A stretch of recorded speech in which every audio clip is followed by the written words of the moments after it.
자비로우신 주님, 우리가 새해를 맞으며 다시 둘째 날을 맞게 됩니다.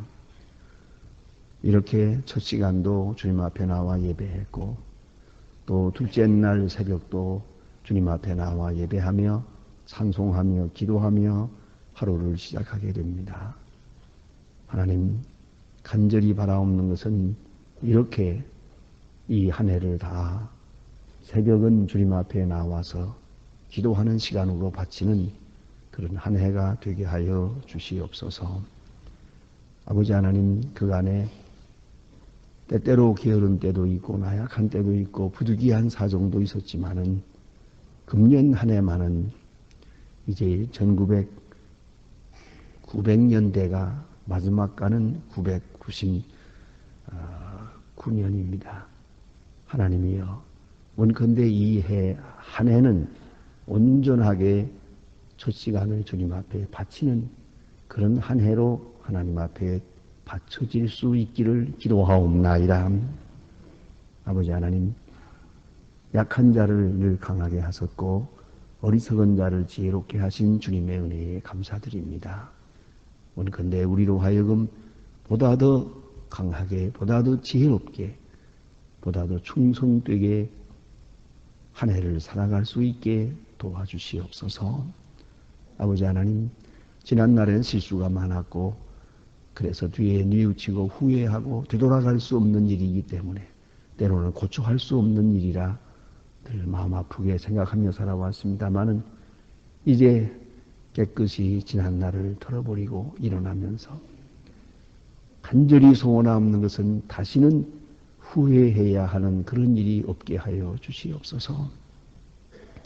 말에 실수가 있어서 뒤에 괴롭고 어떻게 이런 일이 있었는가 하고 마음 아파할 때가 있었습니다. 원컨대 다시는 말에 실수가 없게 하여 주시옵소서.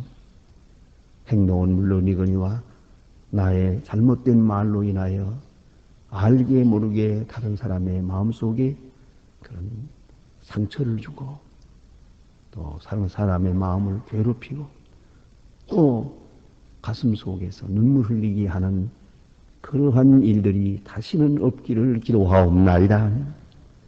아버지 하나님, 우리는 때로 잘한다고 한 일이 다른 사람에게 상처를 줄 때가 많고 나의 자랑이 다른 사람에게 눈물을 흘리게 하는 때가 있습니다. 원컨대 이렇게 부득이하여 또 부지불식간에 범하는 그런 죄도 없도록 하나님께서 저희들의 입술과 생각을 주장해 주시기를 기도하옵나이다. 아버지 하나님, 오늘도 하나님의 말씀이 바르게 권세 있게 전해지게 하옵소서. 그리고 땅끝까지 들려지게 하옵소서. 이 해에는 온 세계가 다 같이 하나님의 말씀을 듣고 주께로 돌아오는 역사가 있게 하여 주시옵소서. 하나님 아버지, 방송을 통하여 카세트를 통하여 그리고 문서를 통해서 그리고 특별히 요새는 인터넷을 통해서 복음이 전해지고 있습니다. 이 지구촌 어디든지 전해질 수 있는 이런 좋은 문명의 이 길을 가졌사온데 이제는 또 인공위성을 통해서 전하고자 합니다. 원컨대는 주께서 함께 하시는 중에 온 세계가 다 같이 주님의 말씀을 듣고 주 앞으로 돌아오는 큰 은혜의 역사가 있어지기를 기도하옵나이다. 자비하신 주여, 이 모든 일들을 위해서 수고하는 주님의 일꾼들에게 특별한 은혜를 내려주시라. 이 말세의 귀한 사명을 감당할 분들어 이 중요한 세대에 살고 있는 그 자체를 하나님 앞에 감사하며 살아가게 도와주시기를 기도하옵나이다. 자비하신 주여, 복음이 복음된 바를 바로 전할 수 있는 교회가 되고 또 온 세계에 복음을 전하는 이 귀한 일에 그 사명을 잘 감당하는 소망의 식구들 되어질 수 있기를 기도하옵나이다. 하나님 아버지, 이 나라를 진리 위에 세워주시고 대통령과 모든 지도자들 겸손한 마음으로 하나님 앞에서 정직하게 행하게 하시고 굴모술수나 또 혹은 당리당략에 매이지 않고 순수한 마음으로 하나님 앞에서 주의 나라를 위하여 일할 수 있는 봉사자들이 되기를 기도하옵나이다. 온 국민에게 겸손함과 부지런함과 성실함을 주시고 정직함을 주셔서 이 민족이 하나님 앞에 복받을 만한 또 그리고 이 말세의 귀한 사명을 감당하는 그런 선택된 민족으로 하나님 앞에 나타나게 되기를 간절히 기도하옵나이다. 아버지 하나님, 오늘도 함께하여 주시옵소서. 저 북녘 땅에 은혜를 주시사 이 추위와 굶주림과 억압과 고통에서 때로는 무지함에서 건져 주시옵소서. 우리가 저들을 위해서 기도하며 보내는 적은 정성이 분명 그들에게 잘 전달될 뿐더러 모두에게 그들의 마음을 위로하며 복음을 전하는 아름다운 역사가 이루어지게 해주시기를 간절히 기도하옵나이다. 오늘도 해외에 있든지 여행 중에 있든지 군문에 나가 있는 젊은이들, 그리고 공부하는 자녀들, 병중에 있는 분들, 그리고 여러 가지로 고통당하는 분들 하나하나 다 돌보아 주시고 특별히 슬픔을 당한 가정에 위로를 베푸시옵소서. 하나님, 이날이 복되게 하시고 또 내일 거룩한 주일을 위하여 예비하는 날이 되게 하옵소서. 모든 일을 주님께 맡깁니다. 주는 선하신 뜻을 이루어 주시옵소서. 주 예수 그리스도의 이름으로 기도하옵나이다. 아멘. 하나님의 말씀 계속해서 우리 시편 113편 보게 되겠습니다. 하나님의 말씀 시편 113편입니다. 113편 1절로부터 9절까지 시편 113편 1절로 9절 지금 다 같이 한 목소리로 봉독하시겠습니다. 할렐루야. 여호와의 종들아 찬양하라. 여호와의 이름을 찬양하라. 이제부터 영원까지 여호와의 이름을 찬양할지로다. 해 돋는 데서부터 해 지는 데까지 여호와의 이름이 찬양을 받으리. 여호와는 모든 나라 위에 높으시며 그 영광은 하늘 위에 높으시도다. 여호와 우리의 하나님은 같은 자 누구뇨? 높은 위에 앉으사 스스로 낮추사 천지를 살피시고 가난한 자를 진토에서 일으키시며 궁핍한 자의 걸음을 무더기에서 드시고 방백들이 곧 그 방백들과 함께 세우시고 또 잉태하지 못한 여자로 집에 거하게 하사 자녀의 즐거움의 어미가 이르게 하십니다. 할렐루야. 아멘. 오늘 여기 주신 말씀 역시 하나님의 전에 들어가면서 하나님의 성전에서 부르는 찬송입니다. 이 찬송으로 하나님 앞에 영광을 돌리는 그런 내용입니다. 오늘 본문에는 특별히 몇 가지 특징이 있습니다. 그것은 할렐루야로 시작해서 할렐루야로 끝났습니다. 이래서 하나님께 영광 돌리는 내용입니다. 하나님께 영광을 돌립시다 하는 내용인데요. 할렐루야 그리고 할렐루야 이렇게 시작도 끝도 할렐루야입니다. 우리의 인생의 그 사는 생활 자체가 그러해야 할 줄 압니다. 특별히 여기 또 한 가지는 여호와의 종들아 그랬습니다. 사도 바울은 그의 편지 가운데 보면 나는 그리스도의 종이라고 하는 것을 늘 자랑 삼아 말하고 있습니다. 그것은 하나님의 것이라는 것이죠. 그리스도의 것이요 그리스도만을 섬기기 위해서 존재하는 자요 또 그에게 충성을 맹세한 사람이다. 그런 뜻에서 종이라고 늘 말했습니다. 이 종이라는 것은 참 종이라는 그 말 자체는 완전히 예속성이 있는 비참한 그런 내용입니다만은 그리스도의 종 할 때는 영광이 되고 하나님의 종, 여호와의 종 할 때는 가장 높은 이름이 됩니다. 하나님만을 섬기고 하나님의 명령만을 따라가고 그만을 영화롭게 하는 그런 존재다 하는 뜻이죠. 특별히 이 종에게서 뺄 수 없는 부분이 뭐냐 하면 자기에게는 영광이 없다는 겁니다. 자기 소유는 없습니다. 자기 몸도 주인의 것일 뿐만 아니라 종의 경우에는 그가 가진 지식도 주인의 것입니다. 그가 만일에 뭘 발명했다고 합시다. 연구해서 뭘 만들었다. 그 주인의 것입니다. 뭐 내가 발명한 거라고 그래서 단 한 푼도, 단 한 가지도 내게 돌아오는 게 없습니다. 그러니까 만일에 어느 종이 뭘 발명했다 한다면 아무개의 종이 발명했다 이렇게 되는 거지 자기 이름은 없습니다. 그것이 바로 종입니다. 그래서 모든 것, 특별히 그 존재 자체가 주인을 위해서만 존재하는 것이다. 이것이 종의 신분의 옷이다. 그래서 여호와의 종들아 하면 그만을 섬기며 그만을 영화롭게 하고 그를 영화롭게 하기 위해서 내가 존재한다 하는 그런 의미를 가지고 있습니다. 여호와의 이름을 찬양하라. 이제부터 영원까지 여호와의 이름을 찬양할지로다. 해 돋는 데서부터 해 지는 데까지 공간적으로나 시간적으로나 영원히 주를 찬양할 것입니다. 주를 찬양하는 것이 종의 존재의 목적이기 때문입니다. 이 찬양을 생각하게 되면 늘 우리 마음에 기억나는 부분이 하나 있습니다. 그것이 바로 마태복음 26장 30절에 있는 말씀입니다. 예수님께서 성찬 예식을 하지 않았습니까? 성찬 예식은 우리들에게는 아주 소중한 그런 영생의 문을 열어놓는 중요한 계기가 되지만은 예수 그리스도 자신으로 볼 때는 성찬 예식은 바로 송별회입니다. 눈앞에 십자가가 있습니다. 십자가로 향하는 길입니다. 성찬 예식을 행하는 이 순간 생각하면 눈앞에 지금 불과 몇 시간 후에, 하루도 아닙니다. 불과 몇 시간 후에, 모름지기 한 12시간 정도 앞에 있습니다. 십자가를 12시간 앞에 놓은 그 예수님께서 제자들과 함께 성만찬, 그 6월절 잔치를 이렇게 잡수시고 나서 감람산으로 가십니다. 감람산으로 갈 때에 예수님은 여기 성경에 보면 찬미하며 감람산으로 가다 그랬어요. 그 시간에도 찬송을 불렀어요. 그 점을 잊지 말아야 합니다. 십자가를 앞에 놓고 우리는 찬송을 불렀어요. 그게 어떤 시간입니까?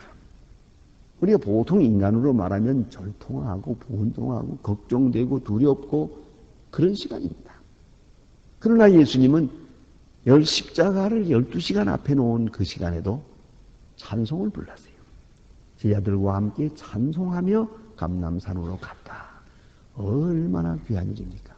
하나님을 찬양하는 일, 그것이 바로 우리 생의 목적이요 또 그 자체가 성공이라는 걸 알아야 합니다. 특별히 순교하는 사람들, 찬송을 부르며 순교했습니다. 만일에 순교하는 사람이 울며 불며 누굴 원망하며 그렇게 순교했다고 생각합시다. 그건 순교가 아닙니다. 몇 번 죽어도 그건 순교가 아닙니다. 찬송을 불러야 순교입니다. 하나님 앞에 감사하면서 죽어야만 순교란 말이에요. 그러니까 우리가 고통을 당한다. 어떤 고통을 당하든지 찬송을 불러야만 그 고통이 하나님께 영광되고 그 의미가 살아나는 것이에요. 그러니까 어떤 경우에도 우리는 슬퍼하고 탄식하고 원망하고 불평할 그런 권리는 없어요. 우리의 자세는 언제나 곧 바른 겁니다. 항상 찬송할 것이요. 십자가를 앞에 놓고도 죽는 시간에도 찬송할 것이요. 그래서 우리는 임종 가까웠을 때 어떻습니까? 우리가 임종을 앞에 보고 있을 때 딱 두 가지요. 기도하고 찬송하고. 기도하고 찬송하고. 계속 찬송을 부르는 가운데 이 마지막을 맞게 되는 것입니다. 또 주님 앞으로 가는 것이것이다. 찬송이에요.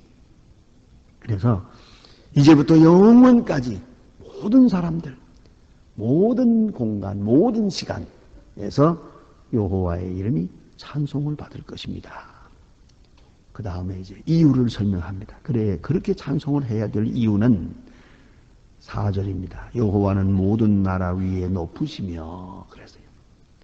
높다는 말은 초월적을 말하는 것입니다. 이 세상에 만 나라가 있어요. 나라의 제재를 받아요. 권력의 제재를 받지만 모든 권세 위에 계신 높은 권세를 말하는 것입니다. 그런 거로 그를 찬양할 것이고요. 또 여호와와 우리 하나님 같은 자 누구리요 높은 위에 앉으선으나 그렇습니다. 높은 위에 앉아 초월성을 말하고 거기에 이어서 우리 인간으로서 하나님을 찬양해야 될 이유에 대해서 이렇게 말합니다. 스스로 낮추사. 우리는 여기서 빌립보 2장에 있는 말씀을 생각하게 됩니다. 그는 높은 보좌를 놓으시고 이 땅에 오셔서 종의 형체를 가졌고 마지막에 십자가에 죽으십니다.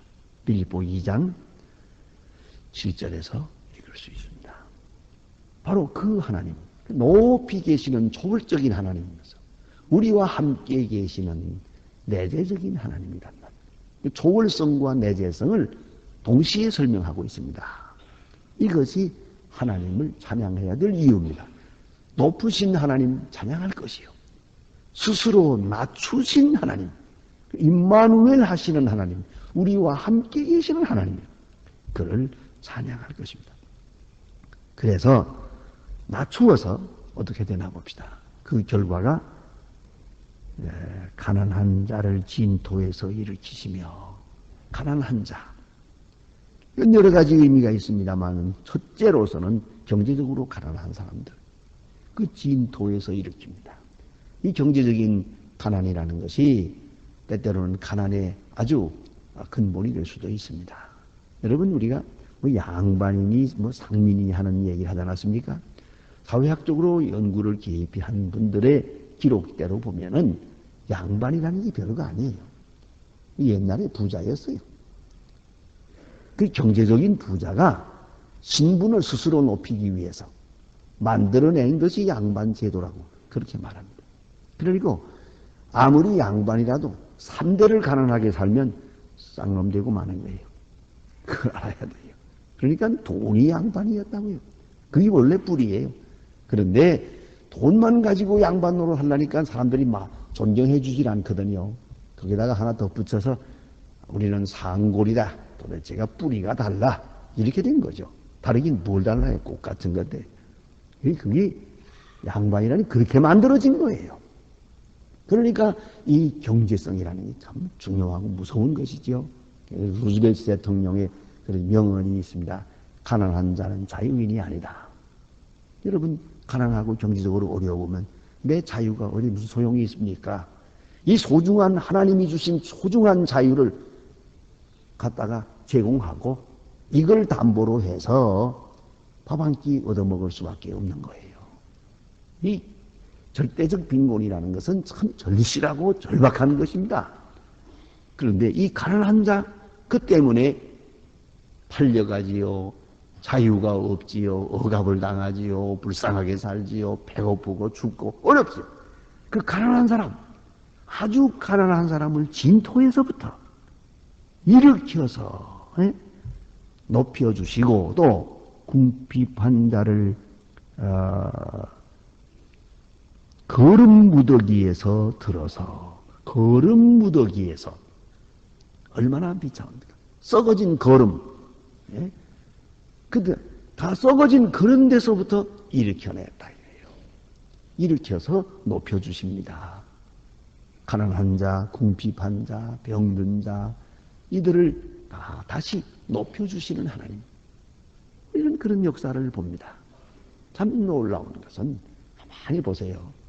그래서 평안하게 살던 사람들 결국은 높임을 받지 못해요. 오히려 또 아주 가난하고 어려운 집 그런 곳에서 고생하던 사람들이 또 그 다음에 높임을 받는 것을 볼 수가 있어요. 우리는 우리 주위에도 그런 사람들을 봅니다. 우리 아이들도 보면 뭐 좋은 여건에서 공부하는데 공부 안 해요. 그래서 문제가 되는가 하면 어떤 아이들은 돈도 없고 고생하고 뭐 과외가 다 어디 있어요. 아주 죽을 고생을 하면서 지내는데 걔들이 높임을 받잖아요. 어떤 면에서는 이게 공평한 거죠. 그래서 거름덩이에서 궁핍하고 어려운 진토에서 그를 들어서 높이십니다. 그런 거로 찬양합니다.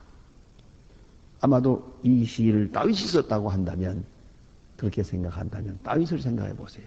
다윗은 베들레헴의 하나의 초라한 목자입니다. 목자로 태어나서 목자로 살다가 죽을 사람이에요. 그저 양과 함께 살다가 양과 함께 끝날 그런 운명의 사람이었습니다. 하나님께서 그를 그 비참한 처지에서 높였어요. 아주 들어 높여서 유대 나라 왕이 되게 했어요. 그 스스로 자기의 운명을 말하는 것입니다. 나를 가난과 침토와 그 허감, 거기서부터 높여주신 하나님, 그런 거로 찬양합니다 하는 것이고요.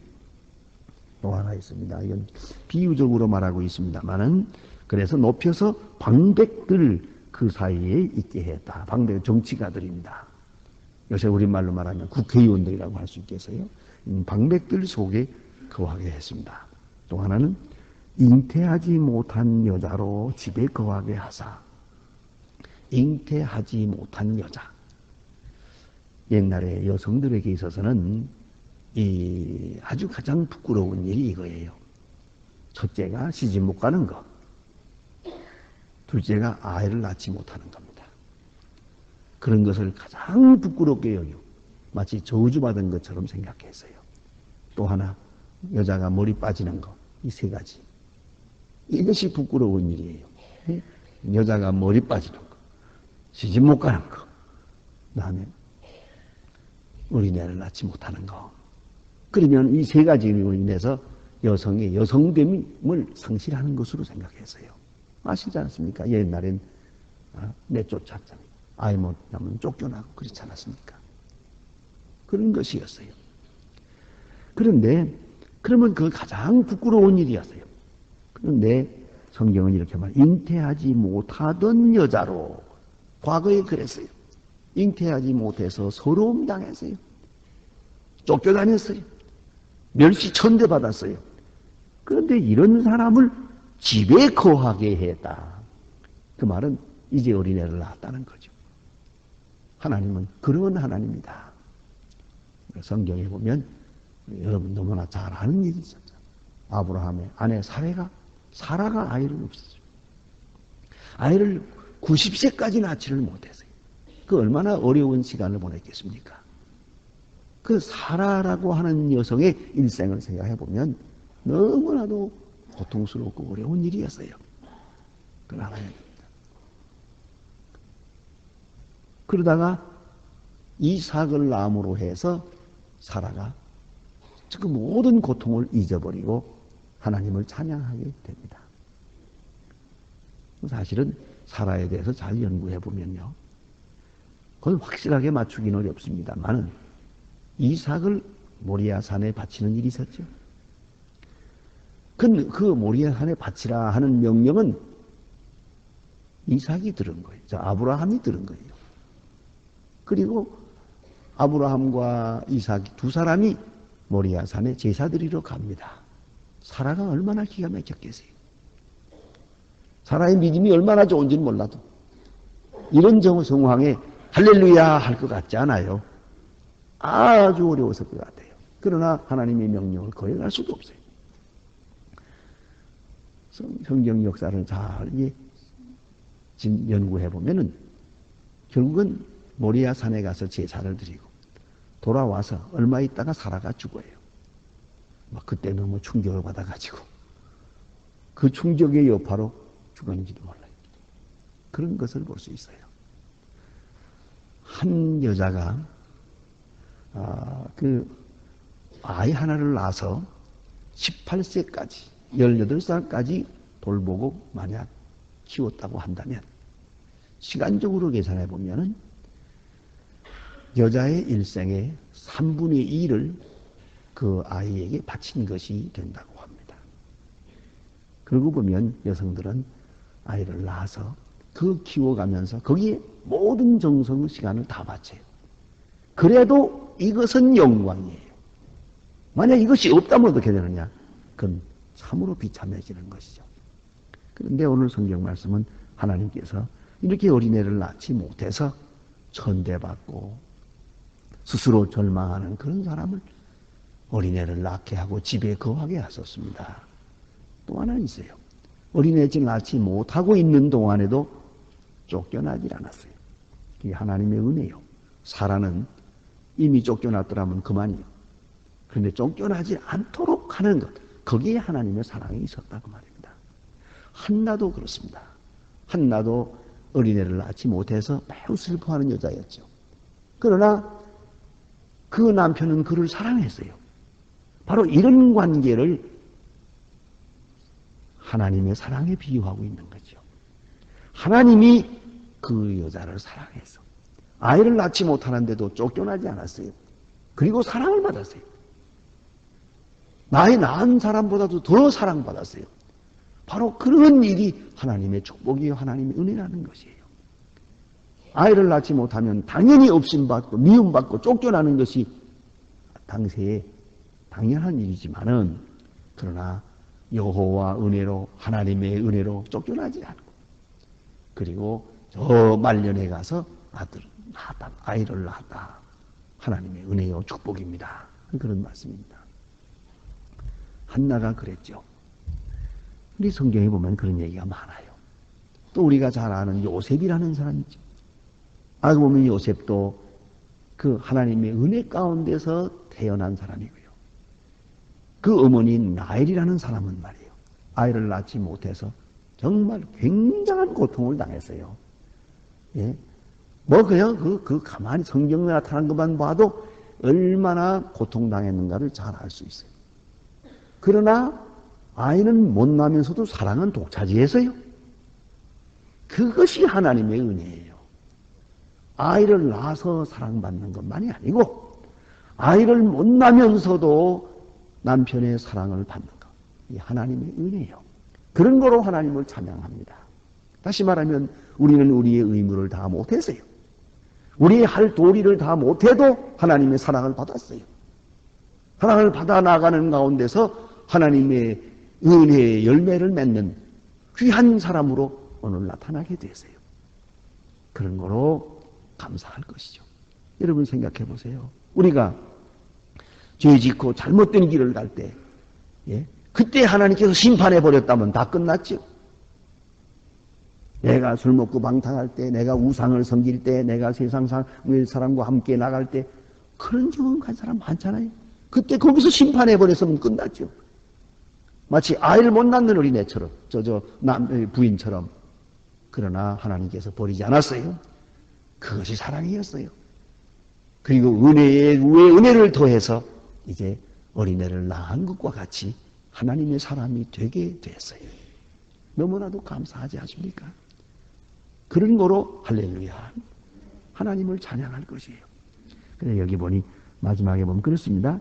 집에 거하게 하사 자녀의 즐거운 어미가 되게 하셨도다. 자녀의 즐거운 어미가 되게 하셨도다. 아이를 못 낳고 서름 당하다가 저 말년에 가서 아이를 낳고 그리고 감사, 하나님을 찬양하는 거예요. 얼마나 귀한 일입니까? 그러한 기쁨을 주신 하나님, 그런 거로 찬양할 것입니다. 이건 중요한 상징적 의미가 있어요. 우리가 다 하나님 앞에 당연히 해야 될 임무를 하지 못하는 사람들이었어요. 하나님은 버리지 아니하시고 마치 어린애를 못 낳는 여자가 남편의 사랑을 받은 것처럼 계속 사랑을 받아가는 중에 마침내 어린애를 낳아서 기쁨을 얻는 것과 같은 그러한 생을 우리가 살아가고 있는 게 아닙니까? 그래서 그 은혜를 찬양하는 것이요. 그 은혜를 찬양. 할렐루야, 여호와의 종도라 주를 찬양하라. 이러한 구체적인 내용으로 우리가 하나님을 찬양해야 하는 것이옵니다. 기도하십시다.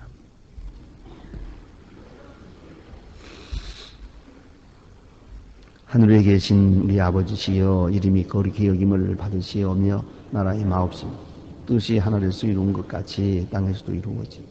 오늘날 우리에게 일용할 양식을 주옵시고 우리가 우리에게 죄 짓는 자를 사하여 준 것 같이 우리 죄를 사하여 주옵시고 우리를 시험에 들게 하지 마옵소서. 다만 악에서 구하옵소서. 내 나라와 권세와 영광이 아버지께 영원히 싸움나이다. 아멘. 자유로이 기도하시다가 돌아가시겠습니다.